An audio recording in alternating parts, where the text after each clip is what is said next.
બોરસદમાં દૈનિક એકત્ર 22 ટન વેસ્ટના નિકાલ માટે પાલિકાએ શરૂ કર્યો બાયોડિગ્રેડેશન પ્લાન્ટ। કચરામાંથી બનનાર પ્લાસ્ટિકના દાણા, ખાતર અને કોલસાનું કોન્ટ્રાક્ટર કરી શકશે વેચાણ। બોરસદ પાલિકા વિસ્તારમાંથી એકત્ર થતા કચરાનો આણંદ ચોકડીના ડમ્પિંગ સ્ટેશનમાં ઢગલા રૂપે સંગ્રહ।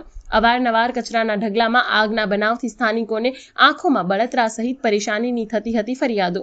રાજ્ય સરકાર દ્વારા પાલિકાને ફાળવાયેલ 3.23 કરોડની ગ્રાન્ટમાંથી આધુનિક બાયોડિગ્રેડેશન પ્લાન્ટ શરૂ કરાયો। પ્લાન્ટના કોન્ટ્રાક્ટરને 1 ટન વેસ્ટ કચરા સામે પાલિકા ₹400 ચૂકવશે। કચરામાંથી બનનાર પ્લાસ્ટિકના દાણા, કમ્પોસ્ટ ખાતર, કોલસા પર કોન્ટ્રાક્ટરનો અધિકાર। પ્લાન્ટનું મેન્ટેનન્સ, ઓપરેટરો, કામદારોના પગારની ચૂકવણી તેમજ લાઇટ બિલ પણ કોન્ટ્રાક્ટર ચૂકવશે। પ્લાન્ટમાં મિક્સ થયેલા ઘન કચરાને અલગ અલગ વર્ગીકૃત કરવાની આધુનિક સિસ્ટમ। કન્વેયર બેલ્ટ દ્વારા મોટો કચરો જુદો પડવા બાદનો કચરો આગળના મશીનમાં પહોંચશે।